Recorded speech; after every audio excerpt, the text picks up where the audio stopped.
It's a look at 10-game stretches, and Keyonte was the big win, but Ace Bailey might have been most important. It's next on Locked on Jazz. You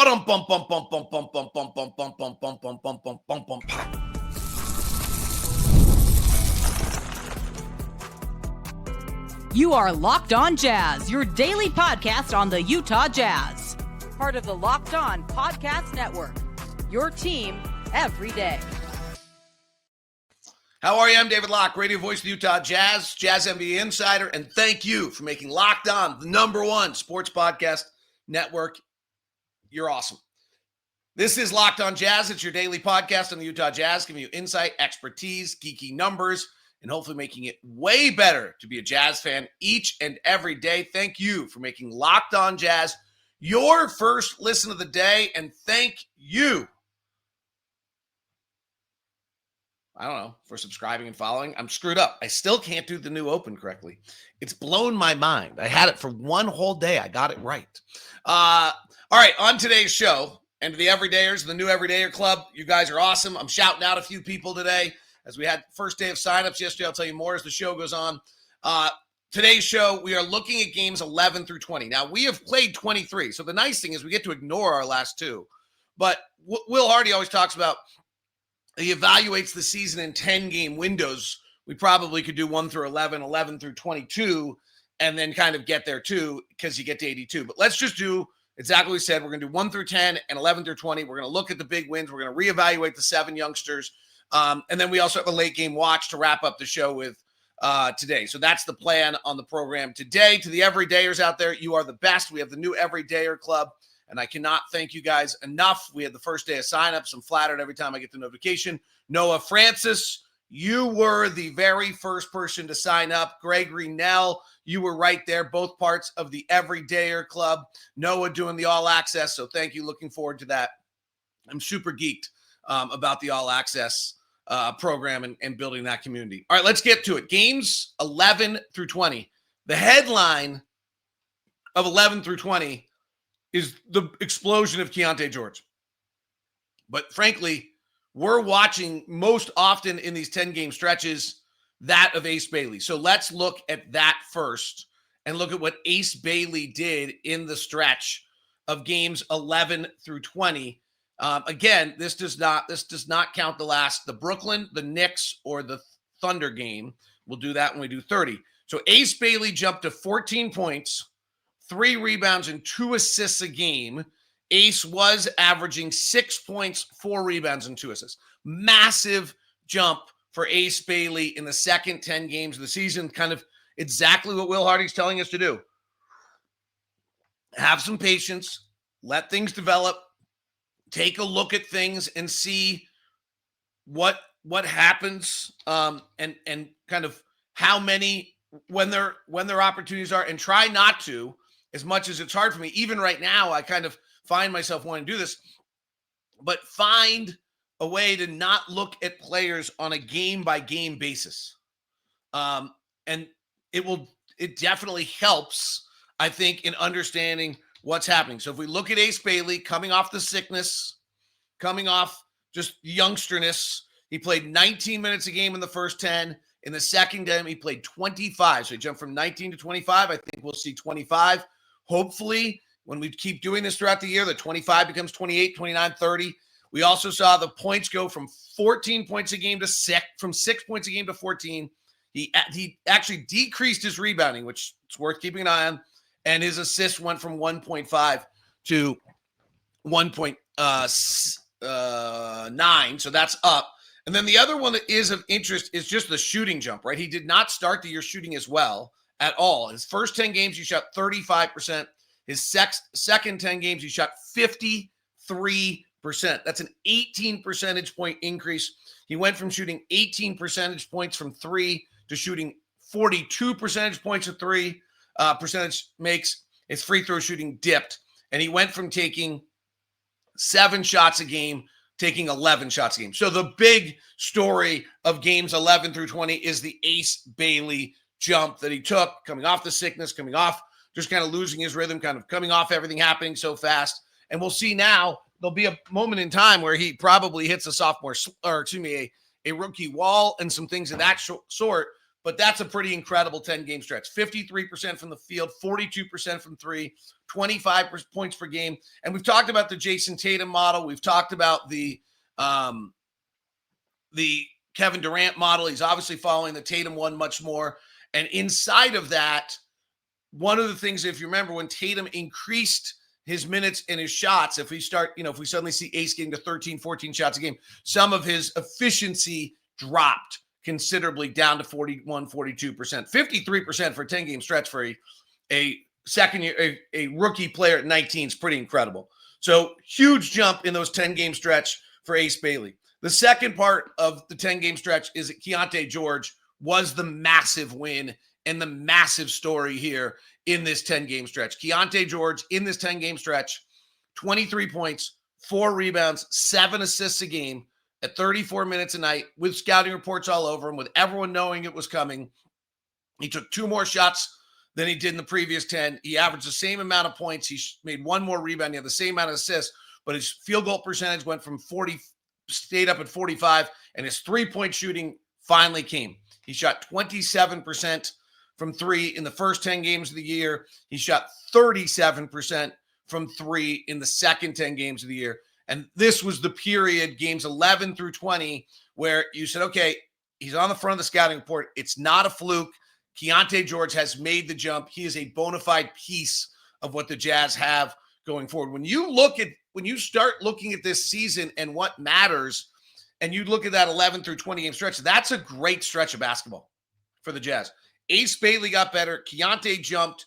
I've said this multiple times. I'm going to keep saying, keep us focused. This season is about Ace Bailey. Then it's about 2 or 3 of the young 7 guys breaking through into being bona fide pieces of our future. And then I think the season is also having a competitive nature, and he's having Lauri come back to his form, which he certainly has, and we'll talk about him in a second.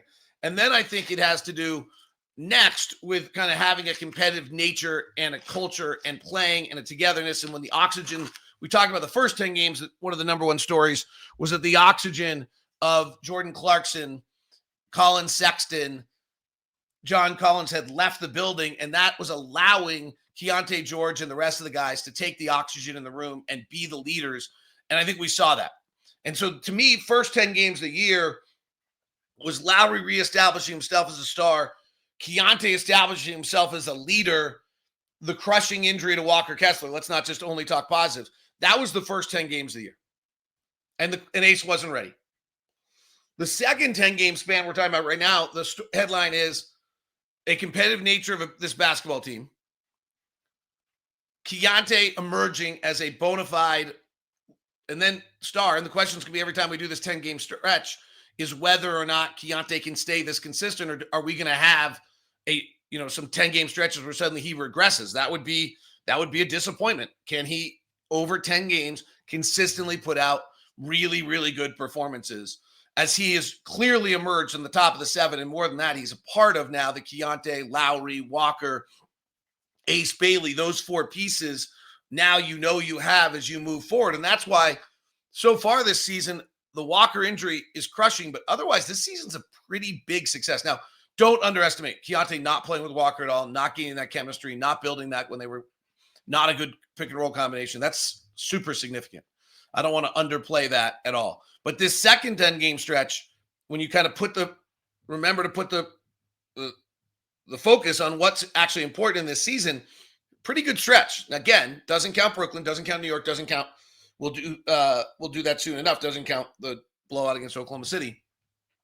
We'll look at those and we'll be honest. But right now, first 10-game stretch I just established. Second game 10 stretch for the Jazz was the story that Ace Bailey gets in the starting lineup, emerges, and shows all the skills, and that Keyonte continues his growth. Lauri as well. Lauri's first 10 games and second 10 games, virtually the exact same. Literally 28, 6, and 2. Shooting percentage better in the second 10 games from 45 to 44. 3-point shooting from 36 to 37. And free throws from 89 to 91. So impressive there as well. The scouting reports came and he did not blink. Now, who's going to join Keyonte? Which of the others, when we look at 11 through 20, were the ones that made a jump? Of the guys in his Bryce, Sensabaugh, and Taylor Hendricks, of Kyle Filipowski, of Cody Williams, of Isaiah Collier, and of Walt Clayton. And remember, this does not count Brooklyn, New York, and Oklahoma City, so we're not going to see Walt's jump. But there was somebody who did jump in that stretch when you look and isolate the 10-game windows, the Utah Jazz. It's next on Locked on Jazz. Tuesday edition of Locked on Jazz is brought to you by our friends over at Murdoch Hyundai, located at 4646 South State Street, also located in Logan and in Linden. The Murdochs over 100 years now in Utah, giving you their no regrets approach, making sure that they are a part of the community. Hyundai, the great lineup of cars. I'm currently driving the Santa Fe hybrid, loving it. We have the Ioniq 5 and the Ioniq 6. So we're backing up our words when I'm telling you this.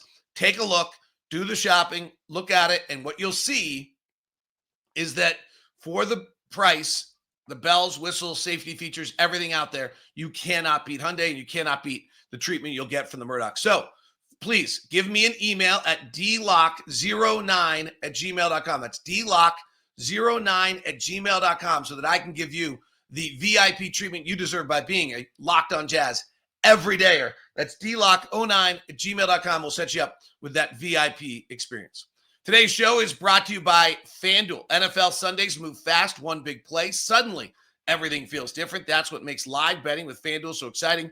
You're not just watching the game, you're reacting to it in real time. With FanDuel, you can place bets on the action as it unfolds, every drive, every momentum, every momentum swing, every highlight moment. Live betting is best when the game starts to shift. A receiver gets hot, a defense tightens up, or the momentum flips after a turnover. FanDuel lets you jump into the moment. Live spreads, money lines adjust instantly, player props update as a guy heats up. You can bet the next touchdown, drive results, totals, and more if you keep locked in into every snap, every drive, and every possibility. So if you want to be right in the middle of the action this season, visit FanDuel.com and place your NFL bets live all season long.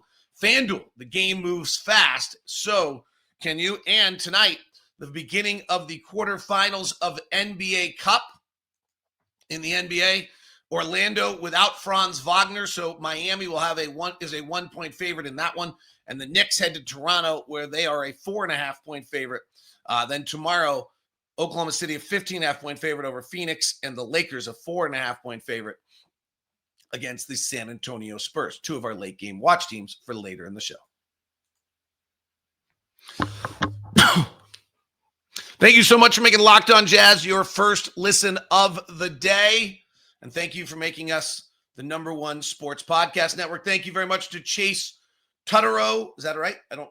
Tutterow, who joined the Everyday Club yesterday in the first day. Thanks to Kenneth Chapman, who did as well. And shout out to Richard Jackson, who joined the Everydayer Club. Glad to have you guys aboard. Super flattered that you believe in what we're doing. Our new Everydayer Club, you can get for the Everydayer Club can get you ad-free, exclusive access to Locked on Sports Today, as well as access to our Discord channel. That's $5 a month, or $50 a year. Or you can join the All Access program, the big shebang. I'm super fired up about it.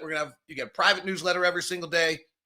You get one-on-one texting with me. You're in the Discord channel. You get ad-free. You get Locked on Sports Today.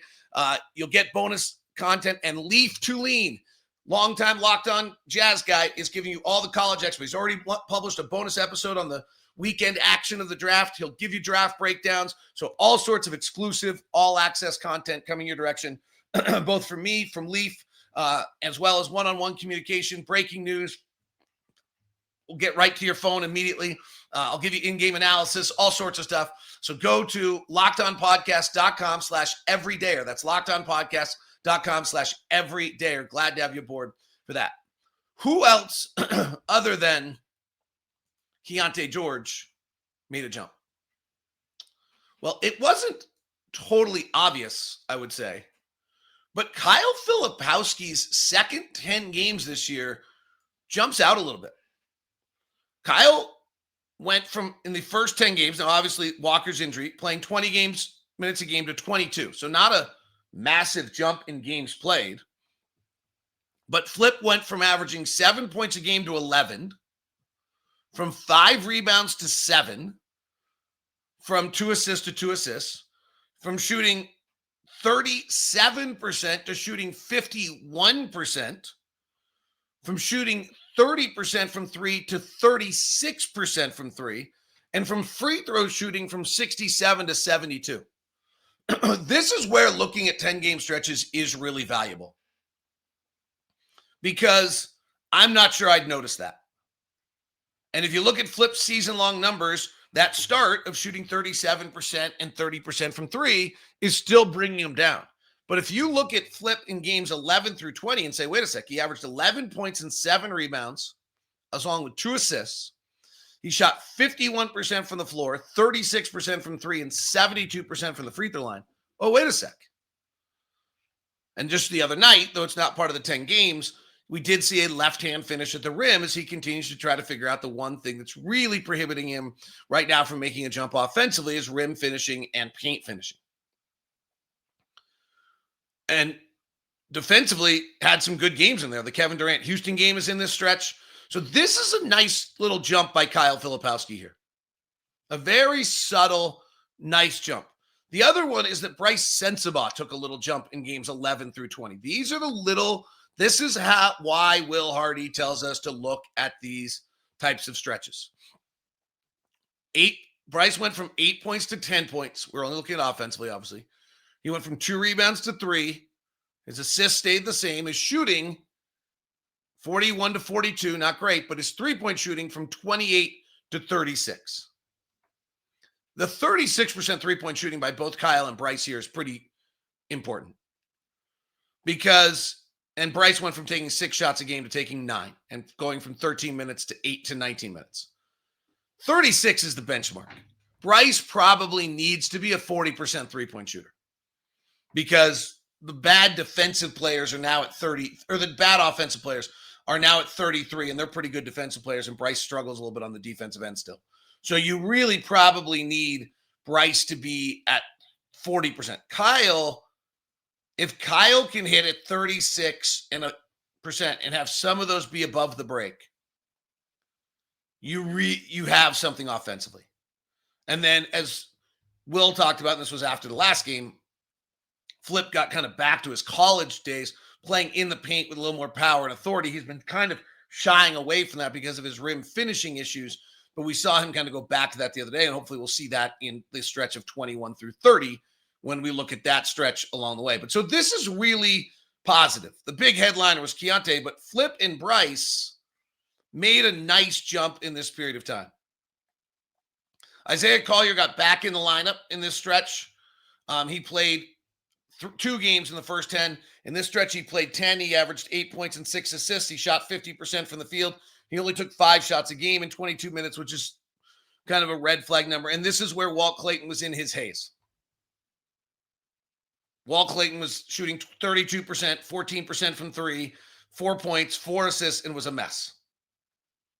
And he's bounded out of it, we now know, because we're looking at these. I didn't have the window by which, by the way, you guys kind of have it. We played Friday, Saturday, Monday. There wasn't the window to do the 10-game stretch. Otherwise, that's why we're doing it in this kind of strange fashion. And then obviously the 2 areas, and I don't want to call Taylor a disappointment, because I think this season you have to give Taylor his grace. And then I think the Salt Lake Stars become incredibly important for Taylor, but Taylor averaged 4 minutes a game in this. It was just clear he wasn't quite as ready as preseason made you hope he was. The Stars, by the way, will play today with the remix in Portland. I have not seen any notes, but I would suspect and hope that Taylor and Cody are with them. And then they will play Thursday against the remix again, and I would suspect and hope that Cody and Taylor are with them for that. So that there's 2 games tonight, this week, where Cody and Taylor can go get maybe as many as 70 minutes of basketball action. And then they come home to play a Monday-Tuesday set against the Valley Suns. We play Dallas in the middle of that, but that's another great opportunity. And then they're off till the 31st, unless it's the G League spotlight in there. So this is where, the next 10-game stretch probably is going to be a case where the most important moments are going to be done in the G League for Taylor and Cody. And I don't know if we want to call Cody playing 6 games, shooting 18% and 0% from 3. It can't be anything other than a disappointment. Like, he's physically behind, and that stretch has, he has not made a jump right now from year 1 to year 2, despite the weight gain and things of that nature, particularly if we stop the action at game 20. So one of the things we said we would do every 10 games is rank the 7 youngsters, and it's going to be fluid and change all the time. Again, remember, this does not count Brooklyn, New York, and Oklahoma City, because I think it would change. But Keyonte has certainly gotten himself to the top of that 7 as most likely to be rotation players. After game 20, I would have gone Bryce second, then Kyle third, then really an incomplete on Isaiah, Walt, Taylor, and Cody at that point. I don't think there's any value in ranking them. Collier was probably playing the best of the group, but the lack of shooting, the lack of offensive presence, the lack of offensive success when he's on the floor, I think gives him an incomplete in this stretch. Walt was in the middle of a horrendous rookie haze, which happens, and as we have seen, he bounds out of. No surprise, Taylor's got an incomplete. I would have expected that, and Cody just hasn't made that step yet. And so I think that's when you're looking at those things, I would give them incomplete. By the way, this is for the season, but the offense is 9 points per 100 possessions less good when Isaiah Collier's on the floor. Now, often he's on the floor without Lauri, so in fairness to Isaiah. And the defense is also less good with Isaiah on the floor right now. So that's a little bit of why, if you're surprised that I just gave Isaiah an incomplete. And that, again, there's a little bit of like, the data is pretty small. Let's be a little careful. Isaiah plays a pretty high amount of his minutes without Lauri, and we're obviously really vital to have Lauri on the floor. So far this year, I believe with Isaiah on the floor and Lauri off the floor, 216 possessions were minus 22 per 100, no, 28, per 100 possessions. And our offensive rating is a 106.5, which is in the 6th percentile overall. If you give Isaiah a little grace and say, well, that's our best player. He has played 383 possessions with Lauri. Unfortunately, the offense is virtually the exact same. It's 106.8. So right now, I'm going to give Isaiah an incomplete. Those were season-long, not 10-game stats, because the offense is struggling with him. So through game 20, Keyonte makes the big jump. Bryce and Kyle, the other 4 were all at incompletes. Isaiah, Cody, Taylor, Walt, and we'll see. It'll be fun to look at the next 30 at game 30 and see who's bounded out of that or not. Late game watch is next. Did New Orleans not make the worst trade ever? And does Minnesota have a problem? Next on Locked On Jazz. Today's show is brought to you in part by our friends over at Mint Mobile. Ready to say yes to saying no? That's how it works. There's no reason to let big wireless drain your wallet, especially during the holidays. Right now, Mint Mobile is running their best deal of the year. All of their unlimited plans for 50% off. That means you lock in 3, 6, or even 12 months of unlimited premium for just $15 a month. It's the easiest way to take your overpriced phone bill and give it the full Scrooge treatment. And what makes that even better is how simple Mint makes the switch. No contracts, no nonsense, just real savings and real quality service. Switching to Mint lets you keep your same coverage for a low price. Setup takes only a few minutes, and you can bring your own phone and number without any issues. And the service is fast, super reliable, even on the go. Turn your expensive wireless present into a huge wireless savings future by switching to Mint. Shop Mint unlimited plans at mintmobile.com/lockedonnba. That's mintmobile.com/lockedonnba. Limited time offer, upfront payment of $45 for 3 months, $90 for 6 months, or $180 for 12 months plan required. That's $15 a month. Taxes and fees, initial plan term only. 35 gig may be slow when network is busy. Capable device required. Availability, speed, and coverage varies. See mintmobile.com for more details. Thanks so much for making Locked On Jazz your first listen of the day. Thanks for making us the #1 sports podcast network. And special thanks to Colton Porter for becoming a everydayer. Matt Lund, you're the best. Thank you for being an everydayer along the way as well. Glad to have you guys aboard on day 1 of the Everydayer program. Sign up at lockedonpodcast.com/everydayer. I'll give you more details in just a moment. All right, late game watch. I watched the final 7 or 8 minutes of every single game on the spotlight that's close. Not every game, just close ones. I'm going to spotlight 2 of them for you. Minnesota, Phoenix. Phoenix beats them again last night without Devin Booker. Minnesota feels off to me. Interesting right now is that both Minnesota and Cleveland feel off when I watch them, and neither of them we don't have their draft picks this year, but we do next year, and they both feel like they're teetering on the edge. So no Rudy Gobert. Rudy gets ejected in this game for a cheap shot on Mark Williams, which is somewhat symbolic of just Rudy's frustrated. He has not been finishing games. He's not playing as well. He's not having as big an impact.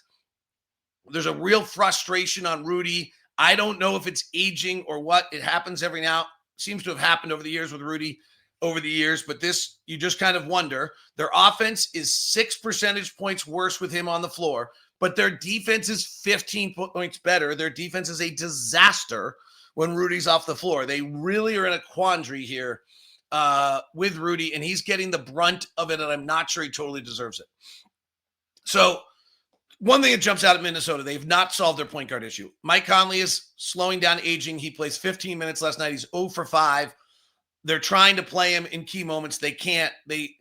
Rob Dillingham doesn't even play any last night. He was their top 10 pick drafted before Cody Williams in that draft. That's just turning out to be a bad draft. And they go to Bones Highland last night. You're pretty desperate when you're going to Bones Highland. And it worked last night, but it's not a script unless Bones Highland has made a dramatic change of who he is. So really, Minnesota's short guys right now, late in games.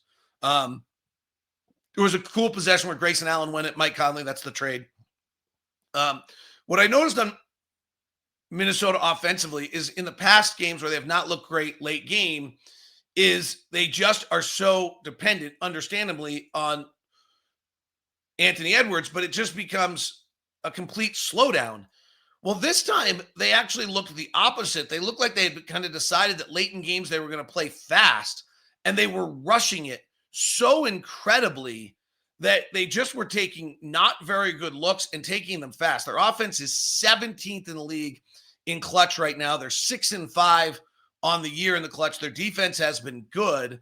It wasn't particularly in this game, but they have not found a rhythm late. Now, with all that said, there's an interesting play where Randall has at the top. He goes to give it to Ant, like they're all acquiescing to Ant, and Ant says, no, you take it. Randall beats this guy, kicks to Naz Reid in the corner, and Naz Reid just misses a 3. In that sense, it's just a missed shot. And we can always get a little overblown by missed shots, frankly, in this case where, we're not talking about Minnesota struggling if Naz Reid makes that shot. It means that they probably come back and win that game and are able to do it. They inbound for the final play of the game. They're down 3. Phoenix decides not to foul. They had plenty of chances, but Jordan Knott's not fouling late in games. And Jaden McDaniels takes a 3 from the corner, misses on a not particularly exquisite or interesting inbound play. The only thing interesting was that Joe Ingles inbounded. So Joe Ingles is still doing he plays his 1 minute, he inbounds in that game. But Minnesota's worth watching, and minutes played's worth watching. The headliner really is, and I said this when the year started, that surprisingly, a huge part of the Western Conference was going to be dictated by whether Reed Shepard's ready and whether Rob Dillingham's ready for that draft class. Clearly, Rob Dillingham is not. He DNPs last night, and they gave up a lot for him and are relying on him. Mike Conley is aging badly. Phoenix, by the way, their just on-ball defense was great. They just pushed Minnesota out. They're just D'ing up. Like, very impressive by Phoenix. And also, one of the key plays of the game, Phoenix just didn't allow Minnesota to get a 3 off. Forced Anthony Edwards to drive the lane to take a 2. So Phoenix's just on-ball defense and effort was really impressive last night. Colin Gillespie is playing a lot and is their fulcrum offensively and has really become their point guard. And then actually, Dylan Brooks was kind of in and out of the lineup late. Grayson Allen was another one of their big playmakers without Devin Booker. So it's interesting to see, but Colin Gillespie has become big time. Suns Pelicans last night. Pelicans actually had a chance to win this game at the end after being down by a lot. Pelicans were really interesting. So they made this trade on draft night where they gave up next year's first round draft pick for Derek Queen. It's like either them or Milwaukee. It's a terrible trade. It's going to go. The one thing that might be true is that Derek Queen's good. So Derek Queen had 33 points, 10 rebounds, and 10 assists last night. They ran every play, virtually every play. New Orleans did in the final 7 minutes of the game, 6 minutes of the game. Derek Queen, right side of the floor, isolated, and he either drove, overwhelmed Luke Cornett with a drive to the basket, or he's a very good passer. He skipped over the top to an open 3 at one point. He drove and rotated at another point. He's pudgy. He doesn't seem to play hard. He kind of almost plays at a Kyle Anderson speed at times, and yet he was wildly effective last night against San Antonio.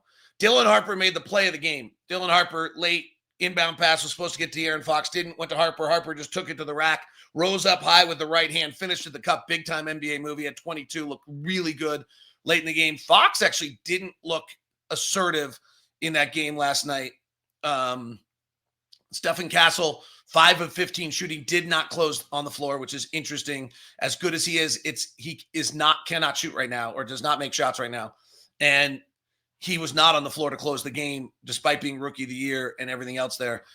So worth seeing. San Antonio did struggle a little bit late on where to go with the basketball. Harrison Barnes ended up taking a lot of shots late. Fox seemed a little tentative.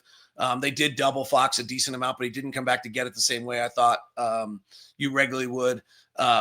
New Orleans, when Jose Alvarado's got to play 31 minutes, though on the final play, inbound to the backcourt, Alvarado sprints down the floor full speed. San Antonio collapses, kicks out to Queen for an above-the-break 3. Is only 3 of the night, and he's short with it. He had a good look for a tie that was a really, James Borrego got a fabulous play out of it. Why San Antonio collapsed in a 135-132 game, I am not entirely sure on that play. But nonetheless, Trey Murphy was great also, but he was playing off Derek Queen. So it's going to be interesting to watch. New Orleans is now 3-22, don't have control of their own draft pick. That trade's still going to be a mess, but Derek Queen might be good. That is late game watch. All right. Thank you very much for tuning into Locked On Jazz today. Tomorrow, Wednesday edition, will be Will's Wednesday. Some interesting comments about Kyle Filipowski and Walter Clayton for you in tomorrow's show. We'll dig in a little bit more on where the Jazz are before we head over to Memphis for our Friday game and cup play tonight. If you want to follow me on the socials, it's DLock09. Everydayer Club is out, brand new for you, the Everydayers.